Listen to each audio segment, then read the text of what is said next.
या विषयाचं चिंतन करत असताना मी सर्वप्रथम निरंकार प्रभू परमात्म्याची काही सेकंद आठवण करते. आपण सर्वांनीच निरंकार प्रभू परमात्म्याचं आव्हान करूयात. हे प्रभू, हे निरंकार प्रभू, हे परमपिता परमात्मा, आज आम्ही या ठिकाणी जे चिंतन करणार आहोत, हे चिंतन तुम्हीच करणार आहात आणि या चिंतनातून आम्हाला काहीतरी छान असं मोलाचं मार्गदर्शन करणार आहात.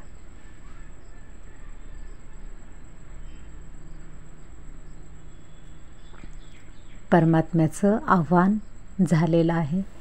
प्रभू निरंकार परमात्मा आपल्या सोबत आहेत, अंगसंग आहेत. आता आपण चिंतनाला सुरुवात करूयात. सत्संगची प्रेमाने बोलूया. धन निरंकारची आत्मशुद्धी कशी करायची या विषयावरती आज आपण चिंतन करूयात.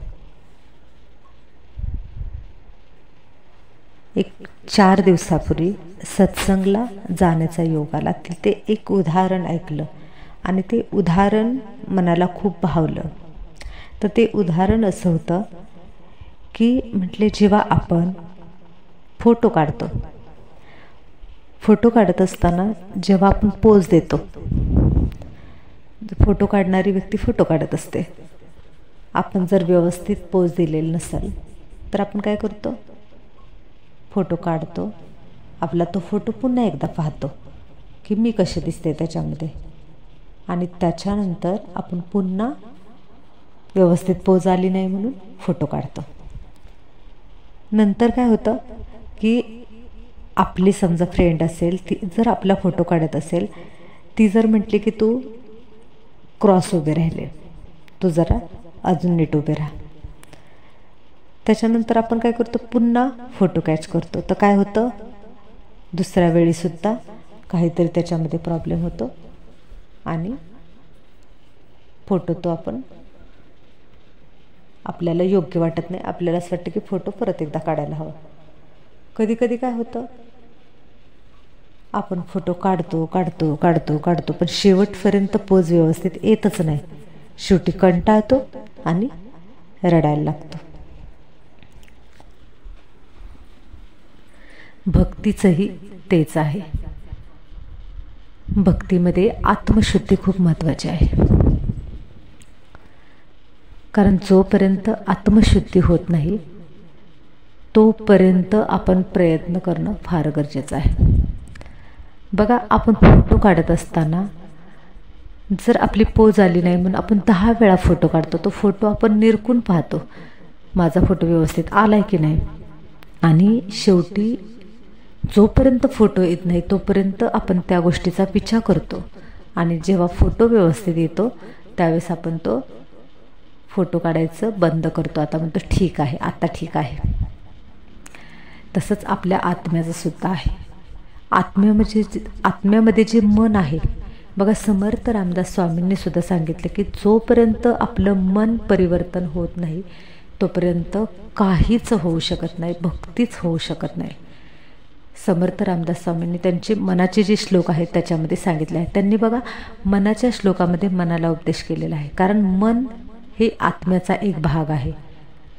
जर मन परिवर्तन झालं की आत्मपरिवर्तन आपोआपच होणार आहे. कारण आत्म्याची मन ही एक शक्ती आहे. तद्वतच आपण शरीराचे फोटो काढतो, ते नाही व्यवस्थित आले पुन्हा फोटो काढतो, जोपर्यंत येत नाही तोपर्यंत काढतो.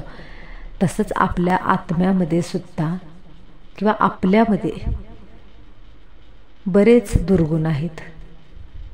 जोपर्यंत आपण ते दुर्गुण बाहेर निघण्यासाठी पुरुषार्थ करत नाही, जेव्हा आपल्याला स्वतःला असं वाटत नाही की मी आता पूर्ण शुद्ध आहे, शुद्ध आत्मा आहे, माझी पूर्ण आत्मशुद्धी झालेली आहे, त्यावेळी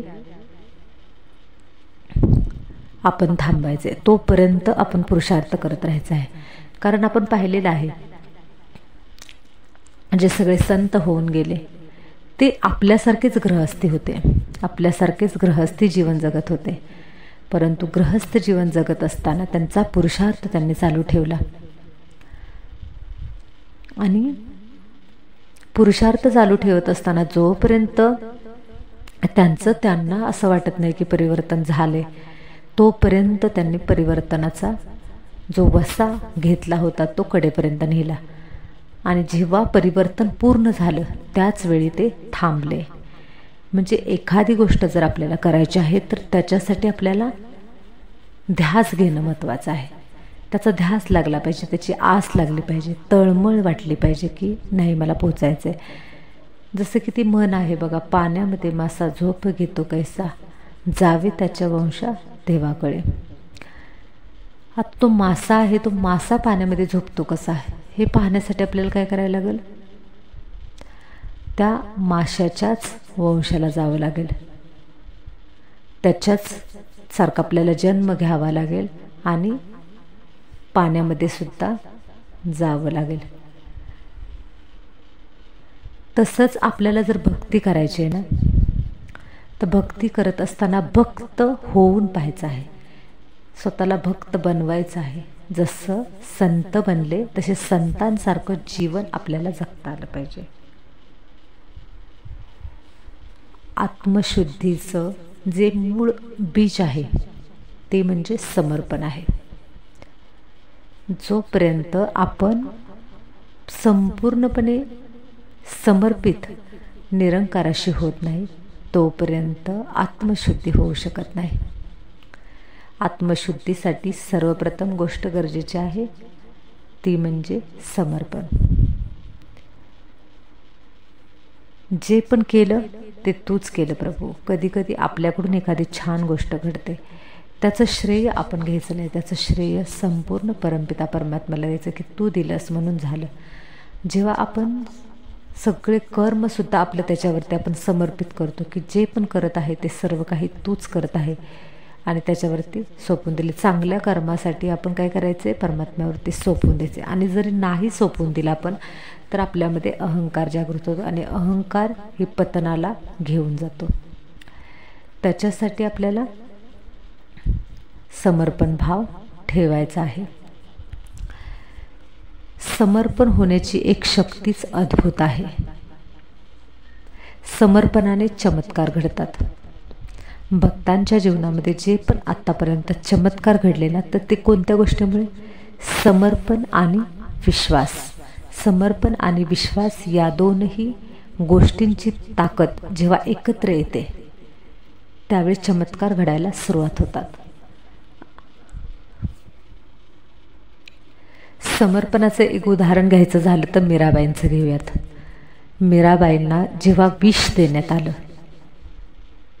त्यावेळी बघा त्यांची इतका विश्वास होता आणि इतका समर्पण भाव होता की सगळं आयुष्य त्यांनी कृष्णाच्या वरती त्यांनी न्योछावर केलं होतं की कृष्ण प्रभू कृष्ण प्रभू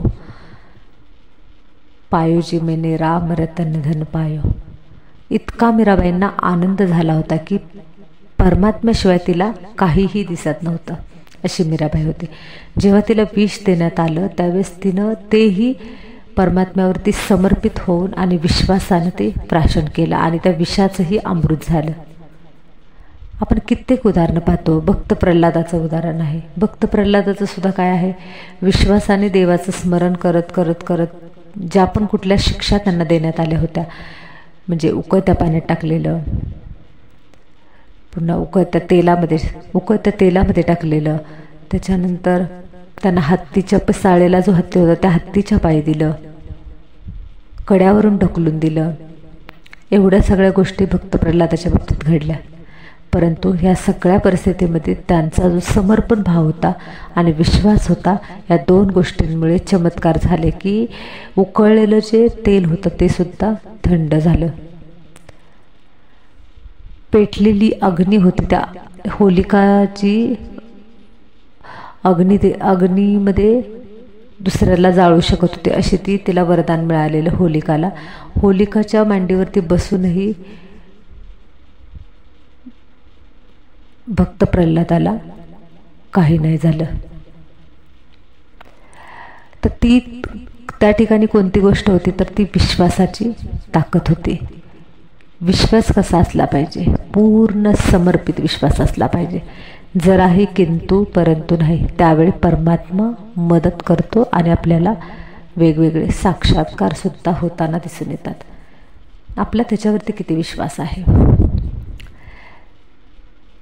पहिली गोष्ट समर्पण, दुसरी गोष्ट आहे विश्वास आणि तिसरी गोष्ट आहे आत्मशुद्धीसाठी.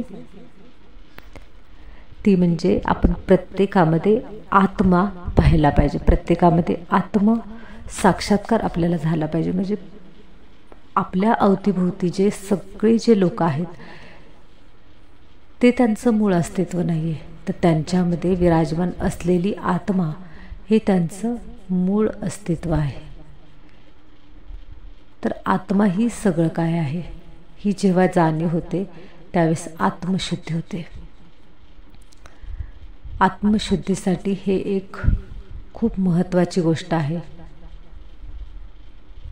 कारण जोपर्यंत आपण देहभानामध्ये आहे तोपर्यंत आपल्याला अनुभव येणार नाही. जेव्हा आपण आत्मभानामध्ये राहू की मी शरीर नाही आहे तर मी आत्मा आहे, माझ्या ह्या शरीराला चालवणारी एक चैतन्य शक्ती आहे, त्यावेळेस आपोआपच आपल्यामध्ये आपल्या ज्या भावना आहेत त्या भावना सगळ्या चेंज व्हायला सुरुवात होतील. आपल्यामध्ये जी मीतूपणाची जी भावना आहे ती भावनासुद्धा संपुष्टात येईल. आपण कशी परिस्थिती असो तर त्या परिस्थितीमध्ये डामाडोल न होता आपण कोणत्याही निगेटिव्ह रिॲक्ट न करता पॉझिटिव्ह विचारांच्या मध्ये आपण स्वतःला पण ठेवू शकतो. तर त्यासाठी आपण आत्मस्थितीमध्ये कर्म करायचे. प्रत्येक कर्म आत्मस्थितीमध्ये. मी एक आत्मा आहे, मी आत्मा माझ्या शरीराकडून कार्य करून घेत आहे अशी भावना आपली पाहिजे. आपल्यामध्ये आत्मशुद्धीची जागृती होते आणि जोपर्यंत आपली आत्मा शुद्ध होत नाही तोपर्यंत आपली भक्ती पुढे जाऊ शकत नाही.